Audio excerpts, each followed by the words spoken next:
তিরুমালা দর্শনীয় স্থল। ভোগের সময় ব্যতীত তিরুমালা এবং তিরুপতির প্রায় সমস্ত মন্দির সকাল 5টা থেকে রাত 8 ঘন্টা 30 মিনিট পর্যন্ত খোলা থাকে। স্বামী পুষ্করণীর মাহাত্ম্য। ভেঙ্কটেশ্বর মন্দিরের পাশে বরাহস্বামীর মন্দিরের সম্মুখে অবস্থিত একটি কুণ্ডকে স্বামী পুষ্করণী বলা হয়। এটি প্রায় 1.5 আয়তনের একটি জলাশয়। বৈকুণ্ঠ একাদশীর দিন সমস্ত তীর্থ এখানে মিলিত হয় বলে একে মুক্কটি তীর্থম বলা হয়। সকল পুষ্করণীর মধ্যে এটির গুরুত্ব সর্বাধিক, তাই একে স্বামী পুষ্করণী নামে অভিহিত করা হয়।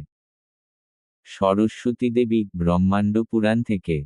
ব্রহ্মার পত্নী সরস্বতী দেবী নদীগুলির মধ্যে শ্রেষ্ঠ নদী হয়ে জন্মগ্রহণ করেন সরস্বতী নদী রূপে। একবার পুলস্তমুনি সেই সরস্বতী নদীর তীরে এসে তপস্যা করছিলেন। যেহেতু পুলস্তমুনি তার পুত্রের তুল্য, তাই সরস্বতী দেবী তার কাছে গিয়ে পূজা করেননি। সরস্বতী দেবী পূজা না করাই পুলস্তমুনি তা অপমানজনক মনে করে সরস্বতী দেবীকে অভিশাপ দিলেন। তুমি যে ইচ্ছা নিয়ে নদী রূপে জন্ম নিয়েছ সেই ইচ্ছা পূর্ণ হবে না। বিষ্ণুর পদ থেকে উৎপন্ন গঙ্গানদী সেই খ্যাতি লাভ করবে। তখন সরস্বতী দেবী পাল্টা পুলস্তমুনিকে অভিশাপ দিয়ে বললেন, তুমি আমাকে অকারণে অভিশাপ দিলে, তাই আজ থেকে তোমার বংশে জন্মগ্রহণকারী সকলে রাক্ষসরূপে জন্ম নেবে। এরপর পুলস্তমুনি নিজের ভুল বুঝে সরস্বতী দেবীর কাছে ক্ষমা প্রার্থনা করে বললেন, আমার অভিশাপ মুক্তির উপায় বলে দিন। তখন সরস্বতী দেবী বললেন, তোমার বংশে বিষ্ণুভক্ত বিভীষণ নামে একজন জন্ম নেবে, সে তোমার কীর্তিকে বিশ্বের মাঝে প্রতিষ্ঠা করবে। এরপর সরস্বতী দেবী সমস্ত নদীর মধ্যে শ্রেষ্ঠ খ্যাতি লাভের জন্য নারায়ণকে উদ্দেশ্য করে তপস্যা করলেন। নারায়ণ তাকে দর্শন দিয়ে বললেন, আমি পুলস্তমুনি অভিশাপ উঠিয়ে নিতে পারি না, কিন্তু তোমার কাম্য বর ফিরিয়ে দিতে পারি না। পুলস্তমুনির অভিশাপ কেবলমাত্র নদীগুলির উপর প্রযোজ্য, তীর্থগুলির উপর নয়। তাই তুমি ভেঙ্কটাচল পর্বতে এক পুষ্করিণী রূপে আবির্ভূত হও। কলিযুগে আমি ভেঙ্কটেশ্বর স্বামী রূপে সেই পুষ্করিণীর তীরে আবির্ভূত হব। তখন 33,50,00,000 তীর্থ আমার দর্শনের জন্য এসে তোমার মধ্যে স্নান করবে এবং তোমার প্রশংসা গাইবে। এইভাবে তুমি সমস্ত তীর্থগুলির মধ্যে শ্রেষ্ঠ তীর্থরূপে খ্যাতি লাভ করবে। এইভাবে সরস্বতী দেবী নারায়ণের নির্দেশ অনুসারে তীর্থরূপে পরিণত হন। সেই তীর্থই আজ স্বামী পুষ্করিণী নামে প্রসিদ্ধ। কাশ্যপের কাহিনী স্কন্দপুরাণ থেকে। পাণ্ডবদের উত্তরাধিকারী মহারাজ পরীক্ষিত ধর্মপরায়ণভাবে রাজত্ব করছিলেন। একদিন শিকারে গিয়ে একটি হরিণকে অনুসরণ করতে করতে শমীক ঋষির আশ্রমে পৌঁছান। তিনি প্রণাম করে ঋষিকে জিজ্ঞাসা করেন, এই পথে কি হরিণটি গেছে স্বামী? ঋষি ধ্যানে থাকায় উত্তর দেননি। ক্ষুধার্ত ও ক্লান্ত রাজা বিরক্ত হয়ে আশ্রমের পাশে মৃত একটি সাপ তুলে তার তীর দিয়ে ঋষির গলায় রেখে দেন। এই ঘটনায় ঋষিপুত্র শৃঙ্গী রাগান্বিত হয়ে রাজাকে অভিশাপ দেন, 7 দিনের মধ্যে তক্ষক সাপের দংশনে তুমি মৃত্যুবরণ করবে। এটা জেনে ধনন্তরীর শিষ্য কশ্যপ রাজাকে রক্ষার উদ্দেশ্যে যাত্রা করেন। পথে তক্ষক সাপ তাকে ধন প্রদান করে প্রতিরোধ করেন এবং পরে রাজাকে দংশন করে হত্যা করেন। কাশ্যপের এই ব্যর্থতায় আত্মীয় ব্রাহ্মণ ও বন্ধুদের কাছ থেকে তিনি তীব্র দোষারোপের শিকার হন। কশ্যপ এই দোষ সহ্য করতে না পেরে তিনি সাকল্য মুনির কাছে গিয়ে ঘটনার বিবরণ দেন। মুনি বলেন, তোমার পক্ষে পরীক্ষিত মহারাজকে বাঁচানো সম্ভব ছিল। চিকিৎসকের ধর্ম হল শেষ মুহূর্ত পর্যন্ত রোগীকে রক্ষা করার চেষ্টা করা। যদি কেউ লোভ বা ঈর্ষার কারণে তা না করে, তবে সে ব্রহ্মহত্যার সমতুল্য পাপের ভাগীদার হয়।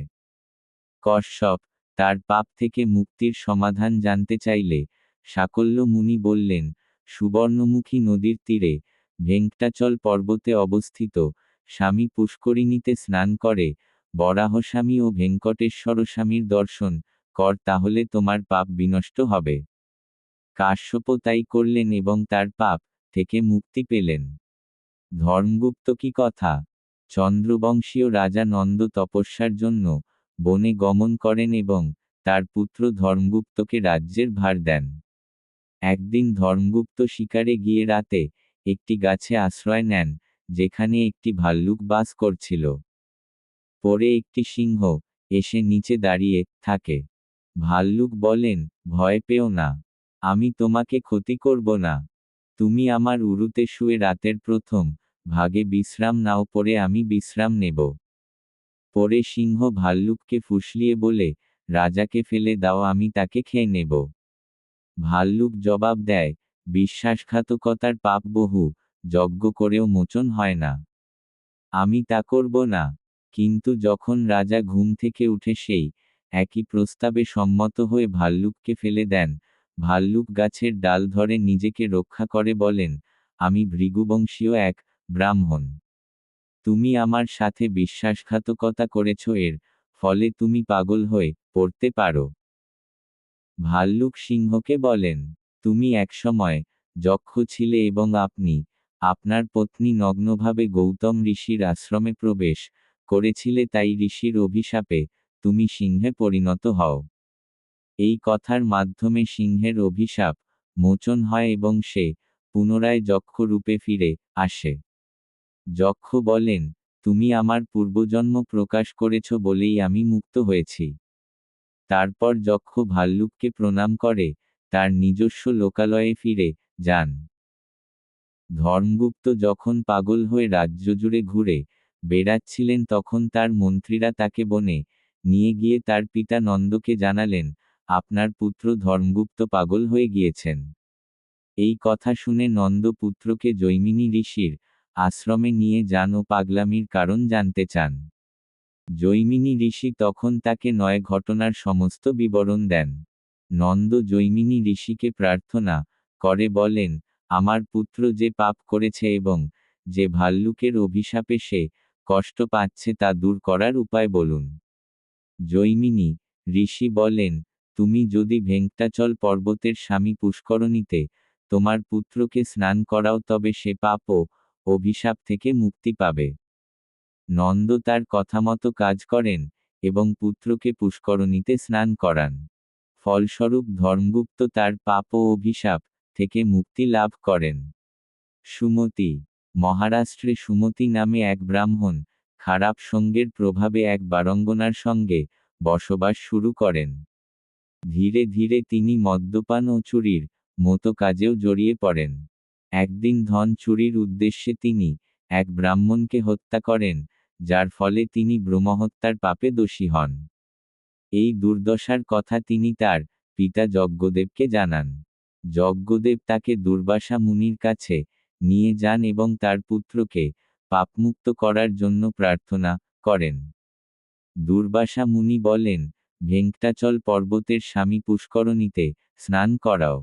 যজ্ঞদেব সেই পরামর্শ মেনে পুত্রকে সেখানে স্নান করান এবং সুমতি ব্রহ্মহত্যার পাপ থেকে মুক্ত হন।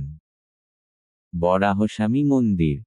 বরাহস্বামী যখন হিরণ্যাক্ষকে বধ করেন, তখন ঋষিরা তাকে প্রার্থনা করে বলেন, স্বামী, আপনি পৃথিবীতে অবস্থান করুন, আমাদের রক্ষা করুন এবং অন্যদেরও দর্শন দিন। বরাহস্বামী বলেন, আমি তোমাদের ইচ্ছা পূরণ করব, এবং তিনি ভেঙ্কটাচলে অবস্থান শুরু করেন। পরবর্তীতে ভৃগু মহর্ষি নারায়ণকে পরীক্ষা করলে লক্ষ্মীদেবী ক্রুদ্ধ হয়ে বৈকুণ্ঠ ত্যাগ করেন। লক্ষ্মী ছাড়া বৈকুণ্ঠে থাকতে না পেরে নারায়ণ বরাহস্বামীর কাছে ভেঙ্কটাচলে আসেন। বরাহস্বামী তাকে এই আগমনের কারণ জিজ্ঞাসা করলে নারায়ণ সব ব্যাখ্যা করেন এবং বরাহস্বামীর কাছে কলিযুগের শেষ পর্যন্ত ভেঙ্কটাচলে থাকার অনুমতি চান। বরাহস্বামী বলেন, যথাযথ মূল্য দিলে আমি তোমাকে স্থান দেব। নারায়ণ বলেন, এই মুহূর্তে আমার সঙ্গে লক্ষ্মী অর্থাৎ ধন নেই, তাই আমি তা দিতে পারব না। তবে ভবিষ্যতে কলিযুগে যারা আমার দর্শনে আসবে তারা তোমার প্রথম দর্শন করবে। তারা তোমার জন্য পূজা অভিষেক এবং নৈবেদ্য প্রদান করবে। এটাই আমার পক্ষ থেকে তোমার প্রাপ্য ধন। এই প্রস্তাবে বরাহস্বামী সম্মত হন এবং নারায়ণকে 100 হাত স্থান প্রদান করেন। এই কারণেই আজও ভক্তরা ভেঙ্কটেশ্বরস্বামীর দর্শনের আগে বরাহস্বামীর দর্শন করে থাকেন এবং পূজা নৈবেদ্য নিবেদন করেন। স্কন্দপুরাণ থেকে ভেঙ্কটাচল পর্বতে বাসকারী ভেঙ্কটেশ্বরস্বামীর একনিষ্ঠ ভক্ত বাসু একদিন নারায়ণপুরের শাসক তন্মানের কাছে এসে বলেন, হে রাজা, একদিন একটি সাদা বরাহ শূকর আমার ধানের ক্ষেত ধ্বংস করছিল। আমি তাকে তাড়াতে গেলে সে স্বামী পুষ্করণীর কাছে একটি গর্তে পালিয়ে যায়। আমি সেই গর্ত খনন করতে গিয়ে অজ্ঞান হয়ে পড়ি। আমার ছেলে ঘটনাটি দেখে ভেঙ্কটেশ্বরস্বামীকে প্রার্থনা করে। তখন সেই বরাহ আমার মধ্যে আবির্ভূত হয়ে আমার ছেলের মাধ্যমে বলে ওঠে, হে নিষাদ রাজা, তুমি তন্দমানের কাছে গিয়ে বলো, হে রাজা, এই গর্তটি কালো গরুর দুধ দিয়ে অভিষেক করো। সেই গর্ত থেকে একটি সুন্দর কালো পাথর বের হবে। সেই পাথর দিয়ে আমার একটি মূর্তি তৈরি করো, যেখানে বরাহ মুখ থাকবে আমার বাম উরুর ওপর, ভূমি দেবী বসে থাকবেন এবং আমি দাঁড়িয়ে থাকব। আমার জ্ঞান ফেরার পর আমার ছেলে সবকিছু আমাকে জানায়। তুমি তন্মান বসুর কথা শুনে বলেন, তুমি যেমন বলছো আমি তেমনই করব। এরপর তিনি মন্ত্রীকে আদেশ দেন, আমাদের কালো গরুগুলিকে ভেঙ্কটাচলে নিয়ে যাও। পরে তন্দমান অন্তপুরে রানী এই ঘটনার কথা জানান এবং বিশ্রাম নিতে যান। সেই রাতে তন্দমান স্বপ্নে দেখেন, তার অন্তপুর থেকে স্বামী পুষ্করণীর একটি গোপন সুড়ঙ্গ পথ রয়েছে। সকালে উঠে তিনি সত্যিই সেই সুড়ঙ্গটি আবিষ্কার করেন। তিনি সেই পথ ধরে স্বামী পুষ্করণীতে পৌঁছে বরাহস্বামীর নির্দেশমতো কালো গরুর দুধ দিয়ে গর্তটি অভিষেক করেন। তখন সেই গর্ত থেকে একটি সুন্দর কালো পাথর বের হয়, যার দ্বারা বরাহস্বামীর সঙ্গে ভূমি দেবীর মূর্তি তৈরি করে একটি মন্দির প্রতিষ্ঠিত হয়। 1900 সালে ভেঙ্কটেশ্বরস্বামীর মন্দিরের মহন্ত প্রয়াগদাস ক্ষতিগ্রস্ত বরাহস্বামীর মন্দিরটি পুনরুদ্ধার করেন। বর্তমানে এই মন্দিরে মূল মূর্তি ভূমি দেবীর সঙ্গে বরাহস্বামীর অর্চা মূর্তি, ভেঙ্কটেশ্বরস্বামীর অর্চা মূর্তি এবং শালগ্রাম শিলা বর্তমান। ব্রহ্মোৎসবের শেষ দিনে ভেঙ্কটেশ্বরস্বামী তার পত্নী শ্রীদেবী এবং ভূমি দেবীর সঙ্গে বরাহস্বামীর দর্শনে যান। ভেঙ্কটেশ্বর স্বামী মন্দিরের পাশে থাকা এই বরাহ স্বামীকে আজও ভেঙ্কটেশ্বর স্বামীর আগে আরতি ও পূজা করা হয়। ভেঙ্কটেশ্বরস্বামীর মন্দির। ভবিষ্যোত্তর পুরাণ থেকে নৈমিষারণ্যে ঋষিগণ সূত গোস্বামীকে বলিলেন, হে সূত গোস্বামী, আমরা ইতিপূর্বে আপনার নিকট বরদরাজ স্বামী ও জগন্নাথ স্বামীর কথা শুনিয়াছি। এখন শ্রীবেঙ্কটাচল মাহাত্ম্য আমাদের বলুন।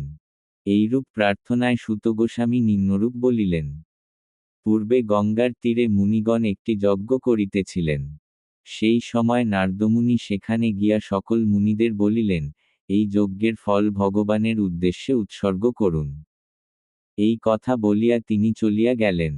অতঃপর মুনিগণ ব্রহ্মা, বিষ্ণু ও মহেশ্বর এই তিন মূর্তির মধ্যে প্রকৃত ভগবানকে তাহা জানিবার জন্য ভৃগু মহর্ষিকে প্রেরণ করিলেন। ভৃগু মহর্ষি প্রথমে ব্রহ্মার নিকট গিয়া সাষ্টাঙ্গ প্রণাম করিলেন, কিন্তু ব্রহ্মা ভৃগুর প্রতি কোন আশীর্বাদ প্রদান করিলেন না। এই কারণে ভৃগু কৈলাসে চলে গেলেন। কৈলাসে শিব পার্বতীর সঙ্গে একান্তে অবস্থান করেছিলেন। পার্বতী দেবী ভৃগু মহর্ষির আগমন লক্ষ্য করিয়া লজ্জায় শিবের নিকট হতে সরে গেলেন। তখন শিব ভৃগুকে বলিলেন, স্বামী ও স্ত্রীর একান্ত অবস্থানে অনুমতি ছাড়াই প্রবেশ করিতেছ কেন? এই কথা বলিয়া তিনি ক্রোধে ধ্বংস করিতে উদ্যত হইলেন। তখন ভৃগু মহর্ষি বলেছিলেন, আমি যে কারণে এসেছি তাহা তুমি না জানিয়া আমাকে ধ্বংস করিতে এসেছ। অতএব আজ হইতে পৃথিবীতে তোমার লিঙ্গরূপেই পূজা হইবে। এইরূপ শাপ দিয়া ভৃগু কৈলাস হইতে বৈকুণ্ঠে চলে গেলেন। ওই সময় বৈকুণ্ঠে বিষ্ণু আদিশেষের উপর শয়ান অবস্থায় ছিলেন। বিষ্ণুকে পরীক্ষা করিবার এইটাই উপযুক্ত সময় মনে করিয়া ভৃগু মহর্ষি বিষ্ণুর বক্ষে এক পদাঘাত করিলেন।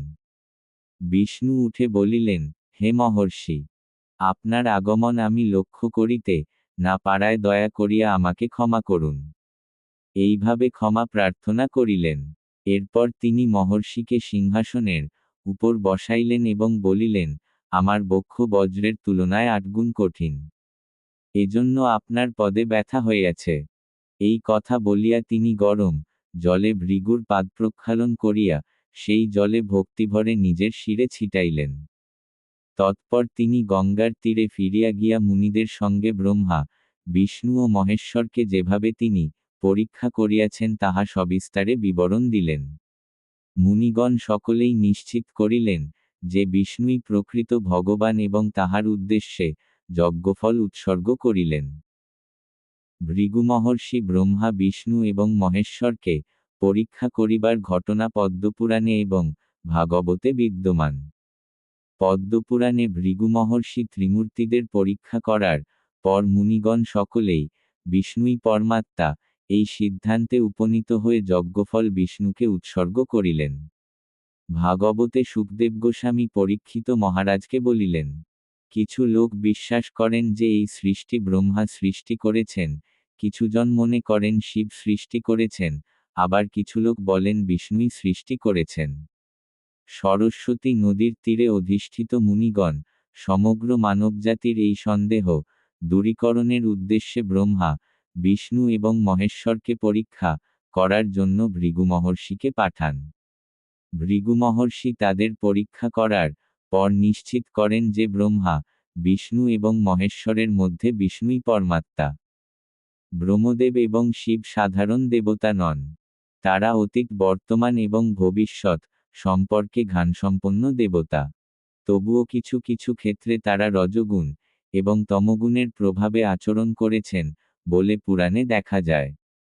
এটি তাদের অজ্ঞতার কারণে নয়, বরং জগৎকে নারায়ণই পরম ভগবান বলে বোঝানোর জন্য এটি এক দিব্য লীলা, এমনটাই আচার্যরা ব্যাখ্যা করেছেন। ভৃগু মহর্ষি চলে যাওয়ার পর নারায়ণের, বিষ্ণুর সঙ্গে লক্ষ্মীদেবী বললেন, আমি যে আপনার বক্ষস্থানে বাস করি সেই স্থানে ভৃগু তার পা দিয়ে আঘাত করেছেন। আপনি তাকে শাস্তি না দিয়ে বরং সেবা করেছেন। আমি আর এই বৈকুণ্ঠে থাকতে পারব না। এই কথা বলে তিনি দুঃখভরে করবীরপুরে, কোলহাপুরে তপস্যা শুরু করলেন। লক্ষ্মীদেবী ছাড়া বৈকুণ্ঠে থাকতে ইচ্ছুক না হয়ে নারায়ণ বৈকুণ্ঠ ত্যাগ করে মানবরূপে বেঙ্কটাচলমে এলেন। ভেঙ্কটেশ্বরস্বামী তিরুমালা পাহাড়ে বাস করার সময় আকাশরাজের কন্যা পদ্মাবতীর সঙ্গে তার বিবাহ সম্পন্ন হয়। পদ্মাবতী দেবীর সঙ্গে বিবাহের পর ভেঙ্কটেশ্বরস্বামী কয়েকদিন অগস্ত্যমুনির আশ্রমে অবস্থান করেন। একদিন তন্দমান সেখানে গিয়ে প্রণাম করেন। ভেঙ্কটেশ্বরস্বামী তাকে আলিঙ্গন করে আগমনের কারণ জানতে চান। তন্দমান বলেন, হে স্বামী, আপনার দর্শনের চেয়ে শ্রেষ্ঠ কিছু নেই। আপনি যোগীদের অধিপতি, আপনি সৃষ্টিকর্তা, আপনি ব্রহ্মাকে নিয়োগ করেন এবং লক্ষ্মীদেবীর সঙ্গে বিচরণ করেন। আমি আপনাকে সেবা করে আমার জীবন সার্থক করতে চাই। তখন ভেঙ্কটেশ্বরস্বামী বলেন, হে রাজা, আমি ভেঙ্কটাচলে অবস্থান করার জন্য একটি অনন্য মন্দির নির্মাণ করতে চাই, যেখানে থাকবে 3টি প্রাকার, 2টি গোপুরম, 7টি দরজা, পুষ্যমালা, বোনার ঘর, রান্নাঘর, যজ্ঞশালা, পোশাকের ঘর, তেলের ঘর, ভোজনশালা এবং গহনার ঘর। তিনি আরও বলেন, মন্দির নির্মাণের স্থানে যে তেঁতুল বৃক্ষটি আছে সেটি আমার বাসস্থান এবং চম্পক বৃক্ষটি লক্ষ্মীদেবীর বাসস্থান। তাই এই গাছগুলি সরিও না, ঋষিদের সঙ্গে তুমিও এগুলিকে পূজা করো। তন্দমান স্বামীর নির্দেশ অনুযায়ী মন্দির নির্মাণ করেন। তিনি শ্রীনিবাসমঙ্গাপুরম থেকে মন্দির পর্যন্ত সিঁড়ি নির্মাণ করে ভেঙ্কটেশ্বরস্বামীকে নিবেদন করেন। ভেঙ্কটেশ্বরস্বামী এক শুভ মুহূর্তে দেবতাদের সঙ্গে মন্দিরে প্রবেশ করেন এবং পদ্মাবতী দেবীকে তার বক্ষস্থলে স্থান দেন। তিনি তার বাম হাত কোমরে রাখেন এবং ডান হাতে ভক্তদের পদবন্দনার জন্য আমন্ত্রণ জানান। এরপর তিনি অর্চা মূর্তি রূপে স্থিত হন। গোল্লা মণ্ডপ। রামানুজাচার্য একবার 1 বছরের জন্য কপিল তীর্থে নানমালবোরের মন্দিরে অবস্থান করেন। সেখানে তিনি তিরুমল নম্বির কাছ থেকে 18 বার রামায়ণ শ্রবণ করেন। সেই সময় টন্ডুরুকন্ডি নামে এক ভক্ত প্রতিদিন তাকে গরুর দুধ দান করতেন। বিদায়ের সময় রামানুজাচার্য তাকে অর্থ প্রদান করতে চাইলে তিনি বলেন, স্বামী, আমি অর্থ চাই না, আমাকে মোক্ষ দান করুন।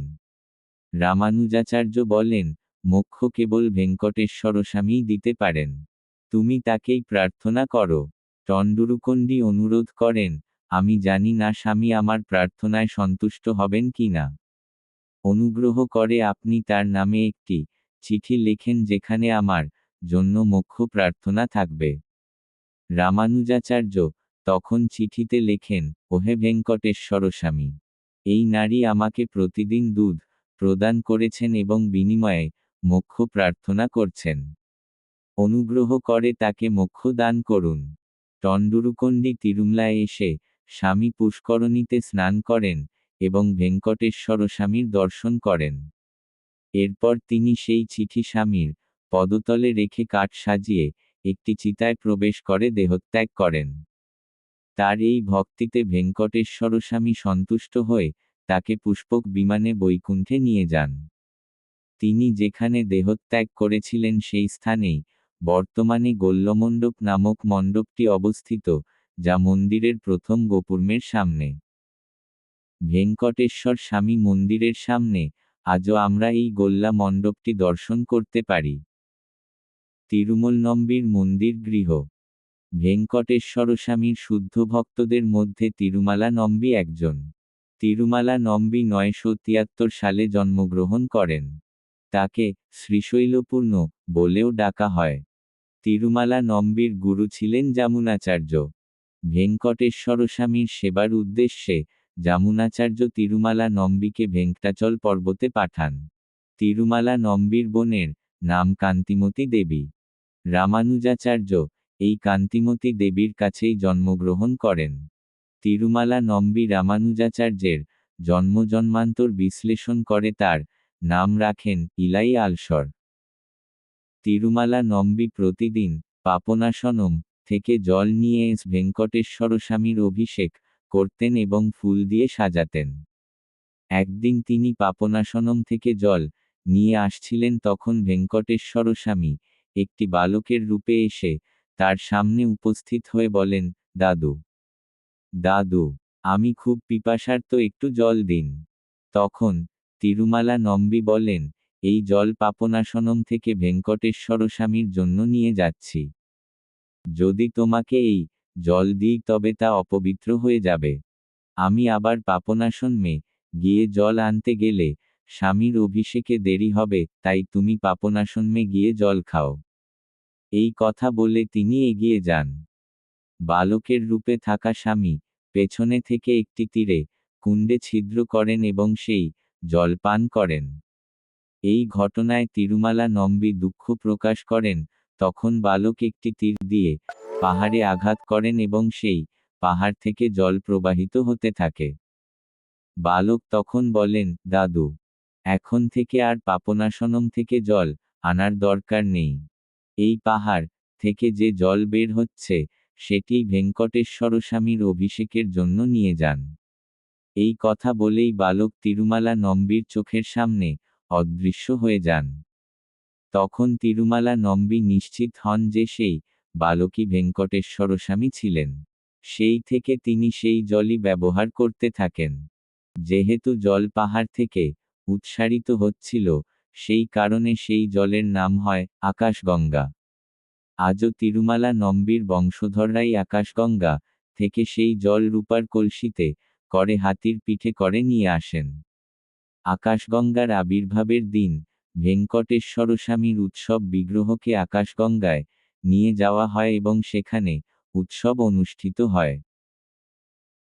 একবার রামানুজাচার্য 1 বছরের জন্য তিরুপতির কপিলতীর্থে অবস্থান করেছিলেন। সেই সময় তিরুমালা নম্বি প্রতিদিন সকালে ভেঙ্কটেশ্বরস্বামীর সেবা, শেষ তিরুমালা থেকে তিরুপতি এসে রামানুজাচার্যকে রামায়ণ উপদেশ দিতেন এবং সন্ধ্যাবেলায় আবার তিরুমালায় ফিরে যেতেন। কিন্তু দুপুরে ভেঙ্কটেশ্বরস্বামীকে দর্শন করতে না পারার কারণে তিরুমালা নম্বি দুঃখবোধ করতেন। এই বিষয়টি উপলব্ধি করে ভেঙ্কটেশ্বরস্বামী আলিপিরি অঞ্চলে পাহাড়ে ওঠার সিঁড়িগুলোর কাছে নিজের পায়ের ছাপ রেখেছিলেন এবং তিরুমালা নম্বিকে বলেছিলেন, এই পায়ের ছাপ দর্শন করলেই তা আমার দর্শনের সমান। তিরুমালা নম্বি খুব আনন্দিত হয়ে প্রতিদিন দুপুরে ওই পায়ের ছাপ দর্শন করে পূজা করতেন। একবার তিরুমালা নম্বির শিষ্য ভেঙ্কটেশ্বরস্বামীর উদ্দেশ্যে নিবেদিত মালা নিজে পরে ফেলেন। সেই রাতে ভেঙ্কটেশ্বরস্বামী তিরুমালা নম্বির স্বপ্নে এসে এই ঘটনা জানালেন। এরপর তিরুমালা নম্বি শিষ্যকে তিরস্কার করে বললেন, আজ থেকে এই পাহাড়ের উপরে কেউ ভেঙ্কটেশ্বরস্বামীর উদ্দেশ্যে নিবেদিত মালা ব্যবহার করা চলবে না। এরপর থেকে ভেঙ্কটেশ্বরস্বামীর জন্য নিবেদিত মালাগুলো দেবতাদের উদ্দেশ্যে একটি কুয়ায় ফেলে দেওয়ার ব্যবস্থা করেন।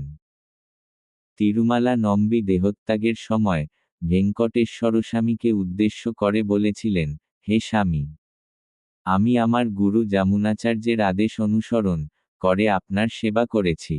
এখন আমি আমার দেহ ত্যাগ করছি। যদি আমার দ্বারা আপনার সেবায় কোনো ভুল হয়ে থাকে তবে আমাকে ক্ষমা করুন। উপস্থিত ভক্তদের দিকেও মুখ ফিরিয়ে বলেছিলেন, আমি যদি আপনাদের কারোর প্রতিও কোনো অপরাধ করে থাকি তবে আমায় ক্ষমা করুন। এই প্রার্থনার পর তিনি শরীর ত্যাগ করেন। ভক্তরা তার বাসগৃহেই তিরুমালা নম্বির বিগ্রহ প্রতিস্থাপন করেন। সেই বাড়িটিকেই এখন তিরুমালা নম্বি মন্দির বলা হয়।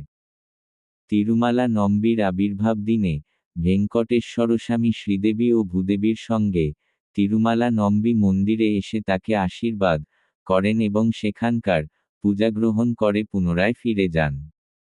উৎসব সময়ে যখন ভেঙ্কটেশ্বরস্বামীর উৎসব বিগ্রহ তিরুমালা নম্বি মন্দিরের নিকটে যায়, তখন ভেঙ্কটেশ্বরস্বামী সেখানে দাঁড়ান, তিরুমালা নম্বিকে দর্শন করেন, তারপরই যাত্রা করেন। ভেঙ্কটেশ্বর স্বামী মন্দিরের কাছেই তিরুমলা নম্বি মন্দিরটি আজও আমরা দর্শন করতে পারি। অনন্তাচার্যের বৃন্দাবন সমাধি। রামানুজাচার্যের প্রধান গৃহস্থ শিষ্যদের মধ্যে অনন্তাচার্য একজন। অনন্তাচার্য 1053 খ্রিস্টাব্দে জন্মগ্রহণ করেন। তিনি রামানুজাচার্যের চেয়ে 36 বছর ছোট। অনন্তাচার্য তিরুমলায় বসবাস করতেন। তার বাড়ি সেই বাড়ির পেছনে শ্রীভেঙ্কটেশ্বরস্বামীর সেবার জন্য তিনি নিজ হাতে খনন করা একটি কুয়া, একটি ফুলের বাগান, তার প্রতিমূর্তি ও সমাধি সবই সেখানেই অবস্থিত। সংস্কৃত ভাষায় অনন্তাচার্য ভেঙ্কটাচল ইতিহাসমালা নামে একটি গ্রন্থ রচনা করেছেন। এছাড়াও তিনি রামানুজ চতুশ্লোকী এবং গোদা চতুশ্লোকী নামে কিছু কীর্তন রচনা করেছেন। একদিন রামানুজাচার্য শ্রীভেঙ্কটেশ্বরস্বামীর মাহাত্ম্য বর্ণনা করতে গিয়ে তার শিষ্যদের বলেন, ভেঙ্কটেশ্বরস্বামী ফুল খুবই পছন্দ করেন এমন কথা নাম্মালবার তার এক কীর্তনে লিখেছেন। তাই তোমাদের মধ্যে কে তিরুমলায় গিয়ে ভেঙ্কটেশ্বরস্বামীকে ফুলের সেবা করবে? তখন অনন্তাচার্য উঠে দাঁড়িয়ে বললেন, গুরুদেব, আমি যাব এবং ভেঙ্কটেশ্বরস্বামীকে ফুলের সেবা করব। রামানুজাচার্য আনন্দিত হয়ে অনুমতি দিলেন। রামানুজাচার্যের অনুমতি নিয়ে অনন্তাচার্য তিরুমলায় এসে ভেঙ্কটেশ্বরস্বামীর সেবা করার জন্য বসতি স্থাপন করেন। স্বামীর দর্শনের পরে তিনি একটি কুটির নির্মাণ করেন। ভেঙ্কটেশ্বরস্বামীর সেবার জন্য প্রয়োজনীয় ফুল ও তুলসী চাষের জন্য তিনি ও তার স্ত্রী একটি কুয়া খনন করতে শুরু করেন। তখন স্বয়ং ভেঙ্কটেশ্বরস্বামী একটি বালকের রূপ ধারণ করে তার কাছে এসে বললেন, আমি এই পর্বতের কুয়া জাতির এক বালক। আমি আপনার কথা শুনেছি। আমি আপনাকে সাহায্য করতে চাই। তখন অনন্তাচার্য বললেন, এই কাজ তুমি করতে পারবে না। এটা আমার গুরুর আদেশে আমার দায়িত্ব। তুমি চলে যাও। বালকের রূপে থাকা ভেঙ্কটেশ্বর স্বামী তখন সেখান থেকে চলে গেলেন। অনন্তাচার্য কূপ খনন শুরু করেন। তিনি খনন করা মাটি ঝুড়িতে ভরে তার স্ত্রীর হাতে দিতেন। তার স্ত্রী সেই মাটি দূরে নিয়ে গিয়ে ফেলে আসতেন। এই দৃশ্য লক্ষ্য করেন শ্রী ভেঙ্কটেশ্বর স্বামী। তিনি অনন্তাচার্যের স্ত্রীর কাছে এসে বলেন, আপনি গর্ভবতী। গর্ভবতীরা এত কষ্টের কাজ করা উচিত নয়। আপনি এই ঝুড়িটি আমাকে দিন, আমি এই মাটি দূরে নিয়ে গিয়ে ফেলব। তখন তিনি বললেন, আমার স্বামী ইতিমধ্যেই আপনার সাহায্য প্রত্যাখ্যান করেছেন। এখন আমি যদি আপনার সাহায্য নিই তবে আমাদের জনকেই তিনি ভর্ৎসনা করবেন। তাই আপনি অনুগ্রহ করে চলে যান। বালকের রূপে থাকা ভেঙ্কটেশ্বর স্বামী তখন বলেন, আপনার স্বামী এখন কূপের ভিতরে রয়েছেন, তিনি দেখতে পাবেন না আমি সাহায্য করছি। আপনি ভয় পাবেন না। এইভাবে তিনি স্বামীর মহিমায় মোহিত হয়ে সাহায্য গ্রহণ করতে সম্মত হলেন। বালকের রূপে থাকা স্বামী সাহায্য করতে থাকায় তার কাজ দ্রুত শেষ হতে লাগল। অনন্তাচার্য লক্ষ্য করলেন তিনি মাটি ভরার আগেই তার স্ত্রী খালি ঝুড়ি নিয়ে ফিরে আসছেন। তখন তিনি স্ত্রীর কাছে প্রশ্ন করলেন, তুমি তো আগে দেরিতে আসতে, এখন আমি মাটি ভরার আগেই ফিরে আসছো, এর কারণ কি? স্ত্রী পতিপরায়ণা নারী ছিলেন, তাই তিনি মিথ্যে না বলে সব কিছু খুলে বললেন। এতে অনন্তাচার্য রাগে কূপ থেকে বেরিয়ে এলেন। তাকে ক্রুদ্ধ দেখে বালকের রূপে থাকা ভেঙ্কটেশ্বর স্বামী বুঝতে পারলেন যে তিনি ভর্ৎসনার সম্মুখীন হবেন, তাই তিনি পালাতে লাগলেন। অনন্তাচার্য তাকে ধরতে পেছনে ধাওয়া করলেন। পালাতে পালাতে একবার ভেঙ্কটেশ্বর স্বামী পিছনে তাকান। তখন অনন্তাচার্য তার হাতে থাকা শাবল খননের হাতিয়ার দিয়ে তাকে আঘাত করেন। সেই গুণপা বালকের রূপে থাকা স্বামীর নিচের ঠোঁটে লেগে যায় এবং রক্তপাত হতে শুরু হয়। রক্তাক্ত অবস্থায় বালক মন্দিরের ভিতরে প্রবেশ করেন এবং সেখানেই অদৃশ্য হয়ে যান। অনন্তাচার্য তাকে আর ধাওয়া করতে না পেরে ফিরে আসেন। মন্দিরে ভেঙ্কটেশ্বর স্বামীর মূর্তির নিচের হোত থেকে রক্তপাত শুরু হয়। এটি লক্ষ্য করে মন্দিরের পুরোহিত ভয়ে ভেঙ্কটেশ্বর স্বামীর কাছে গিয়ে প্রশ্ন করেন, স্বামী, কেন এইভাবে রক্তপাত হচ্ছে? ভেঙ্কটেশ্বর স্বামী তখন ঘটনার বিবরণ দিয়ে বলেন, রক্ত থামাতে সবুজ কর্পূর পচ্চ কার্পূর লাগাও। অনন্তাচার্য যে লীলা করেছেন তার স্মৃতিচিহ্ন স্বরূপ প্রতিদিন একইভাবে সবুজ কর্পূর প্রয়োগ করো। মন্দির পুরোহিত স্বামীর আদেশ অনুযায়ী সেবা করেন। পুরোহিতের মাধ্যমে ঘটনাটি জানতে পেরে অনন্তাচার্য ভেঙ্কটেশ্বর স্বামীকে সাষ্টাঙ্গ প্রণাম নিবেদন করে বলেন, আমার অপরাধ ক্ষমা করুন। একবার অনন্তাচার্য ভেঙ্কটেশ্বর স্বামীর জন্য ফুলের মালা প্রস্তুত করছিলেন। সেই সময় স্বয়ং ভেঙ্কটেশ্বর স্বামী মন্দিরের পুরোহিতের মাধ্যমে বার্তা পাঠান, আমি অনন্তাচার্যর সঙ্গে দেখা করতে চাই। পুরোহিত এই বার্তা পৌঁছে দিলে অনন্তাচার্য বলেন, আমি আসছি, আপনি যান। তবে তিনি ফুলের মালা ও তুলসী মালা প্রস্তুত করতে কিছু সময় নিয়েছিলেন, তাই একটু দেরি হয়। তখন ভেঙ্কটেশ্বর স্বামী তাকে জিজ্ঞাসা করেন, তুমি এত দেরি করেছ কেন? অনন্তাচার্য উত্তর দেন, স্বামী, আমি ফুলের মালা ও তুলসীর মালা প্রস্তুত করছিলাম, তাই দেরি হয়েছে। ভেঙ্কটেশ্বর স্বামী জিজ্ঞাসা করেন, আমার চেয়ে তোমার কাছে ফুলের মালাই কি বেশি গুরুত্বপূর্ণ? অনন্তাচার্য নম্রভাবে বলেন, স্বামী, ফুল সম্পূর্ণ ফুটে গেলে তার সুবাস তাড়াতাড়ি চলে যায়। তাই আমাদের গুরু রামানুজ আচার্য নির্দেশ দিয়েছেন, ফুল সম্পূর্ণ ফুটে যাওয়ার আগে মালা তৈরি করে নিবেদন করতে। আপনি যখন আমাকে ডাকেন তখন আমি সেই কাজ করছিলাম, মাঝপথে যদি চলে আসতাম ফুল ফুটে যেত আর সুবাস নষ্ট হয়ে যেত। তাই আমি আগে মালা সম্পূর্ণ করে নিয়ে এসেছি।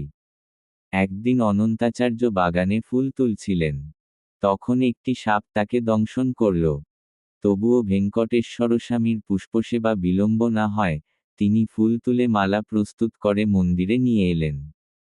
ভেঙ্কটেশ্বর স্বামী বলেন, তোমাকে তো সাপ কামড়েছে, সঙ্গে সঙ্গে ঔষধ গ্রহণ করো। অনন্তাচার্য উত্তর দিলেন, স্বামী, কাম ক্রোধ লোভ মদ মৎস্যার্য এই সাপগুলো আমাকে প্রতি মুহূর্তে দংশন করছে। এই সাপের বিষ তার সামনে কিভা বড় ব্যাপার? যদি এই বিষে আমি মৃত্যুবরণ করি তাহলে আমি বৈকুণ্ঠে গিয়ে আপনাকে সেবা করব, বেঁচে থাকলে এখানেই আপনাকে সেবা করে যাব। আর একবার অনন্তাচার্য শ্রীরঙ্গমে গিয়ে তার গুরু ও শ্রীরঙ্গনাথ স্বামীর দর্শন করতে মনস্থির করেন। ভেঙ্কটেশ্বর স্বামীকে নিবেদন করা প্রসাদ সঙ্গে নিয়ে তিনি তিরুমালা থেকে যাত্রা করেন। পথের মধ্যে তিনি প্রসাদ যেখানে রাখা ছিল সেই বস্তা খুলে দেখেন প্রসাদের মধ্যে বহু পিঁপড়ে চিটিক রয়েছে। তখন তিনি কুলশেখর মহারাজ ভেঙ্কটেশ্বর স্বামীর কাছে যে প্রার্থনা করেছিলেন তা স্মরণ করেন, স্বামী, আমি এই পর্বতের ওপর এক অকেজ প্রাণী হিসেবে জন্ম নিতে চাই। তিনি চিন্তা করেন হয়তো সেই মহান ভক্তগণই এই পিঁপড়ে রূপে জন্মগ্রহণ করেছেন। তাই প্রসাদসহ সেই পিঁপড়েদের তিরুমালা পর্বতের উপরে নিয়ে গিয়ে সেই স্থানে প্রসাদ রেখে তারপর তিনি শ্রীরঙ্গমের উদ্দেশ্যে রওনা হন। একবার কিছু ভক্ত তিরুমালা পর্বতে আরোহণ করছিলেন। চড়তে চড়তে তারা ক্লান্ত হয়ে পড়লেন। তখন ভেঙ্কটেশ্বর স্বামী একজন ভক্তের বেশ ধরে তাদের কাছে এলেন এবং বললেন, আমি অনন্তাচার্যের শিষ্য। আপনারা পাহাড়ে উঠতে গিয়ে ক্লান্ত হচ্ছেন দেখে এক ভক্ত এই কথা অনন্তাচার্যকে জানিয়েছেন। ভেঙ্কটেশ্বর স্বামীর জন্য নিবেদন করা লেবু ভাত প্রসাদ আপনাদের দেওয়ার জন্য অনন্তাচার্য আমাকে পাঠিয়েছেন। এই বলে সেই ব্যক্তি প্রসাদ দিয়ে চলে গেলেন। ভক্তরা সেই লেবু ভাত প্রসাদ শ্রদ্ধার সঙ্গে গ্রহণ করলেন। তিরুমালায় পৌঁছে অনন্তাচার্যকে ধন্যবাদ জানিয়ে বললেন, আপনি পাঠানো লেবু ভাত খুবই সুস্বাদু ছিল। তখন অনন্তাচার্য বললেন, আমি কাউকে পাঠাইনি, স্বয়ং ভেঙ্কটেশ্বর স্বামীই আমার শিষ্যরূপে এসে আপনাদের নিজ প্রসাদ দিয়েছেন। একদিন পরাশর ভট্টের এক শিষ্য তার কাছে এসে বলল, ভক্তদের লক্ষণগুলি কি তা আমাকে বলুন। পরাশর ভট্ট বললেন, তিরুমালায় অনন্তাচার্য রয়েছেন, তুমি তার কাছেই গিয়ে জানো। শিষ্য তিরুমালায় গিয়ে অনন্তাচার্যের দর্শন করল ও যা ঘটেছে সব বলল। তখন অনন্তাচার্য তাকে কয়েকদিন তিরুমালায় থাকার জন্য বললেন। একসময় ভেঙ্কটেশ্বর স্বামীর উৎসব অনুষ্ঠিত হচ্ছিল। অনেক ভক্ত ও সন্ন্যাসী সেখানে উপস্থিত হয়েছিলেন। উৎসব শেষ হলে সবাই প্রসাদ গ্রহণের জন্য বসেন। পরাশর ভট্ট প্রেরিত সেই শিষ্য তাদের সঙ্গে বসেছিল। তখন অনন্তাচার্য তাকে উঠিয়ে প্রসাদ বিতরণ করতে বললেন। সে প্রসাদ বিতরণ করল এবং দ্বিতীয় দফার ভক্তদের সঙ্গে বসে প্রসাদ নিতে গেল। আবার অনন্তাচার্য তাকে উঠিয়ে প্রসাদ বিতরণ করতে বললেন। সে আবার বিতরণ করে তৃতীয় দফার ভক্তদের সঙ্গে বসে। পুনরায় অনন্তাচার্য বললেন, প্রসাদ বিতরণ করো। সে তৃতীয়বার বিতরণ করল এবং চতুর্থ দফার ভক্তদের সঙ্গে বসে প্রসাদ গ্রহণ করল। উৎসব শেষে অনন্তাচার্য তাকে ডেকে বললেন, তুমি জানতে চেয়েছিলে ভক্তদের লক্ষণ কি হওয়া উচিত, আমি বলি। ভক্তদের উচিত লবণের মতো, বকপাখির মতো, মুরগির মতো এবং নীলকণ্ঠ পাখির মতো হওয়া। ভক্তটি অনন্তাচার্যের অনুমতি নিয়ে পরাশর ভট্টের কাছে ফিরে গিয়ে সমস্ত ঘটনা বিশদভাবে বর্ণনা করলেন এবং বললেন যে তিনি এই উত্তরগুলির অর্থ বুঝতে পারেননি। তখন পরাশর ভট্ট তার শিষ্যকে বললেন, 6টি স্বাদের মধ্যে লবণ একটি। এই 6টি স্বাদ কখনো তাদের গুণ হারায় না। লবণ ছাড়া রান্না করা তরকারি কেউই খেতে পারে না। সবাই রান্না করা খাবারের প্রশংসা করে, কিন্তু কেউ লবণের প্রশংসা করে না। লবণ খাবারে স্বাদ এনে দেয়, কিন্তু নিজের মহিমা দাবি করে না। তেমনি একজন ভক্ত ভগবানের নবিধা ভক্তিতে পারদর্শী হওয়া উচিত, কিন্তু তার জন্য খ্যাতি বা প্রশংসা কামনা করা অনুচিত। সারস মাছ ধরার জন্য জলে দাঁড়িয়ে থাকে। ছোট মাছ খেলে বড় মাছ আসবে না ভেবে সে ছোট মাছ খায় না। যখন বড় মাছ আসে তখনই ধরে খায়।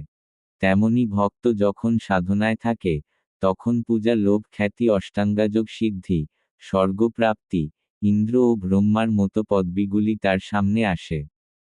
কিন্তু সাধক সেগুলিকে উপেক্ষা করে, শুধুমাত্র বিষ্ণুলোক প্রাপ্তিকেই একমাত্র লক্ষ্য করা উচিত। মুরগির ধুলো থেকে নিজের প্রয়োজনীয় খাদ্য বেছে নেয়। তেমনি একজন ভক্ত সমস্ত শাস্ত্রের মূল তাৎপর্য বুঝে তা অনুশীলন করা উচিত। এবং তুমি নীল এর মতো হওয়া উচিত। অর্থাৎ বড়রা অবমাননা করলেও বা সম্মান দিলেও তা দ্বারা প্রভাবিত না হওয়া উচিত। 8 দিন এমনভাবে কেটে গেল। 9ম দিনে অনন্তাচার্য ভেঙ্কটেশ্বর স্বামীর কাছে প্রার্থনা করলেন, আমার ফুলবাগানে যিনি রাতে আসছেন তারা যেন আজ আমাকে দৃশ্যমান। সেই দিন ভেঙ্কটেশ্বর স্বামী ও লক্ষ্মীদেবী একজন রাজা ও রানীর রূপে ঘোড়ায় চড়ে এসে ফুলবাগানে ঘুরে বেড়াচ্ছিলেন যেন অনন্তাচার্য তাদের চিনতে পারেন। রাজাকে দেখে অনন্তাচার্য বললেন, তোমাকে দেখলে সত্যিই রাজাদের মতোই লাগছে। ভগবানের জন্য আমি যত্ন করে বড় করে তোলা ফুল নষ্ট করছো? বলে তাকে ধমক দিলেন এবং বাধার চেষ্টা করলেন। তখন ভেঙ্কটেশ্বর স্বামী নিজেকে ছাড়িয়ে নিয়ে ঘোড়ায় চড়ে পালিয়ে গেলেন। স্বামী পালিয়ে যাওয়ার পর রানীর রূপে থাকা লক্ষ্মীদেবীকে অনন্তাচার্য গাছের লতা দিয়ে বেঁধে ফেললেন। তিনি লক্ষ্মীদেবীকে বললেন, তোমার স্বামী তোমার জন্য নিশ্চয়ই আসবেন। তখন আমি তাকে উপযুক্ত শিক্ষা দেব। লক্ষ্মীদেবী বিনীতভাবে বললেন, আমার স্বামীর এমন বহু স্ত্রী আছেন। তিনি আমার জন্য আসবেন না। আমি তোমার কন্যার মতোই এক মহিলা। দয়া করে আমাকে ছেড়ে দাও। কিন্তু অনন্তাচার্য তবু তাকে মুক্ত করেননি। পরদিন সকালে তিরুমালা মন্দির খুললে ভিতরে প্রবেশ করা পুরোহিতেরা লক্ষ্য করলেন ভেঙ্কটেশ্বর স্বামীর বুকে লক্ষ্মীদেবী নেই। তারা ভেঙ্কটেশ্বর স্বামীকে প্রশ্ন করলেন, স্বামী, লক্ষ্মীদেবী কোথায় গেলেন? তখন স্বামী উত্তরে বললেন, গতরাতে আমি লক্ষ্মীদেবীর সঙ্গে অনন্তাচার্যের ফুলবাগানে বিহার করছিলাম। অনন্তাচার্য আমাকে বাধার চেষ্টা করলেন। আমি পালিয়ে এলাম, কিন্তু লক্ষ্মীদেবী সেখানে বন্দী হয়ে পড়লেন।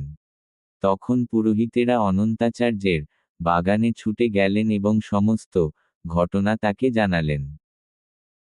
ইতিমধ্যেই লক্ষ্মীদেবী সেখানে একটি বিগ্রহে রূপান্তরিত হয়েছেন।